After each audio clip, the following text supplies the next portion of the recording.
Hi, friends. It is Tuesday, July 11th. This is Adelita Grijalva, your supervisor for District 5. I participated in the meeting virtually today. Started at 9 o'clock. I am home quarantined with COVID. Yes, and if you're counting, that is time number 4.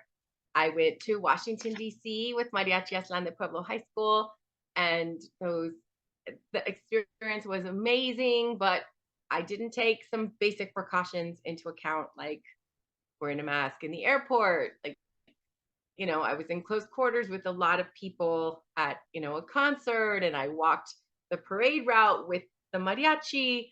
And so while it was an amazing experience and I wouldn't change it, I am home with COVID. So I was participating virtually. I did want to just thank the people that came to call to the audience. Y'all are incredibly patient, and I appreciate you being there. I want to thank Leslie Pike from the Diaper Bank for reading our land acknowledgement. Thank you for being there.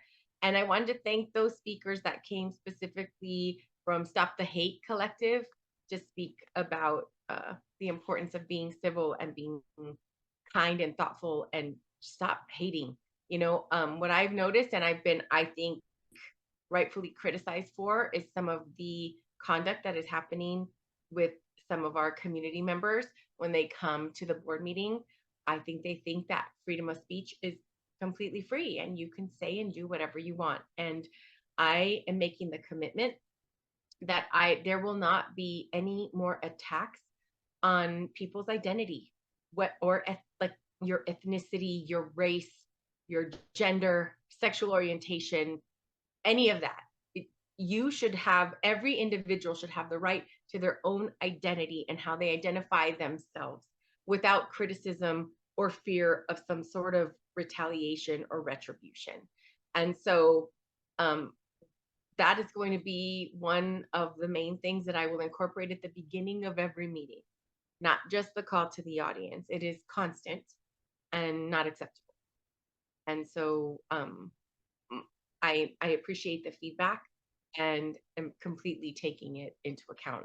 And I appreciate the thoughtful way it was brought to me as well from different community members. So I was sorry to miss the presentation to Maria Acedo of the assessor's office. It was a presentation of 25 years of service. Thank you to County Administrator Lesher and Vice Chair Scott for presenting that to the family. Her daughter and mother and many in her assessor family, the Pima County Assessor's Office family, were there. And I was really sorry to miss that.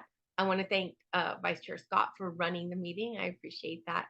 And he didn't have a lot of warning. I tested positive on Sunday and started texting him saying, hey, you're not going to be able to go to the meeting. So we had an item that was continued from the last meeting for the Sheriff's Department. They've been over budget, significantly over budget, and there was a request for $1.2 million to sort of deal with the over budget from the last fiscal year that ended on June 30th. That item passed 3-2 with Supervisors Scott and Christie voting no. And I think that their reasons for voting no were different. Supervisor Scott wanted to extend the item to August. And the one good thing that I think has happened as a result of this is that we're going to be publicly monitoring department budgets much more closely. I think that we can't, we get the monthly emails, but I don't know how many of us are combing over those budgets because they're not our budget. We're just getting the overall, what is the condition overall of our budget? And most of the time we are in the black as a county. And so I'm looking at the bottom line, and I think that this issue has really motivated the board, all of us, to be more aware of what's going on department by department. And so we had an item number 14, update on county initiatives. I want to warn you all, if you watched the meeting, we bumped around quite a bit. And so I want to thank Randy Champion, Director of Housing First for the City of Tucson, and Deputy County Administrator Steve Holmes for presenting information on the update on Transition Center, housing, the health department in their role, and giving us an update on the closing of the No Tell Motel and Milagro apartment housing all of that is really important. And I just want to appreciate Director Champion's incredible knowledge on the subject of housing. And what stood out to me and what she said is housing first is not housing only, that wraparound services are critical in order to ensure that people continue to stay housed. Otherwise, we're just putting someone in a temporary spot for a short period of time without providing those extra supports. So thank you very much, Director Champion. Item number 34, Old Pueblo Community Services. Thank you to CEO that Wiki for coming. This is for unsheltered justice involved population, and it's 520,000. That item passed 4-1 with Supervisor Christie voting no.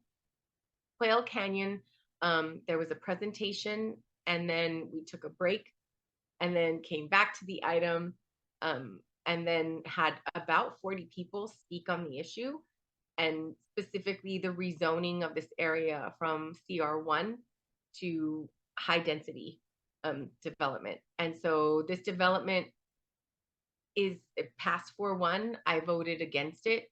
I appreciate all of the presentations. I appreciate all of the information. Many people on this issue, I respect their opinions both for and against the development of this property, but fundamentally, building in a canyon, a wash on the floodplain is problematic. I think that we need to be looking for other infill projects that make more sense. And the density, 3-story apartment, complexes, it's going to provide 310 dwellings.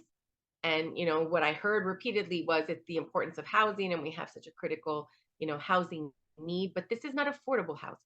And I feel like we need housing across the board, but affordable housing is the area that specifically in District 5 we really need, in our county we really need. And this is not affordable housing. This is market rate housing, which I think is important for a lot of people, and apartments in the area are important, but putting them on a wash was not something that I could support. So thank you for that. We made a change on item 15 in the merit system rules. The item passed 3-2 with Supervisors Scott and Christie voting no. I think, again, that those issues were different, the reasons why they voted no. But what this means is that you can run for office if you're a county employee and don't have to take a leave of absence. And what happens now is, if, let's say, I'm a county employee and I want to run for office, there's a vacancy, the elected that is in my area or one of the supervisory positions, I want to run for one of those, I have to take a leave of absence from my job. And what that means is, like, you end up having people that are either independently wealthy or have a partner or family that can support them, and wait till they retire before they run for the office. So I think that this sort of provides some opportunities for people that I think are really qualified and would welcome the opportunity to run for a position.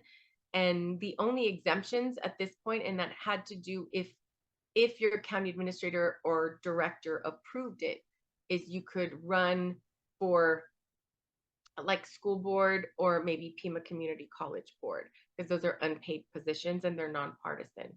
But everything else was off the table unless your supervisor approved it. And I do think that that's not really an equitable way to be able to allow people to participate in that. So there is that. Item number 23 and 24 were recommended changes to the Merit Commission authority, and that those items were pushed into August. And what I advocated for is to ask our administrator and HR to meet with local employee groups and union leaders. And I say union like that because we don't have a lot of established unions in Pima County, but we do have employee groups all over, a lot of them specifically in the Sheriff's Department, to explain what these changes would mean. And I thought that that was really important. Item number 11 was the Pima County Regional Middle Mile Fiber Optic Ring. This item passed 3-1 with Supervisor Christie voting no.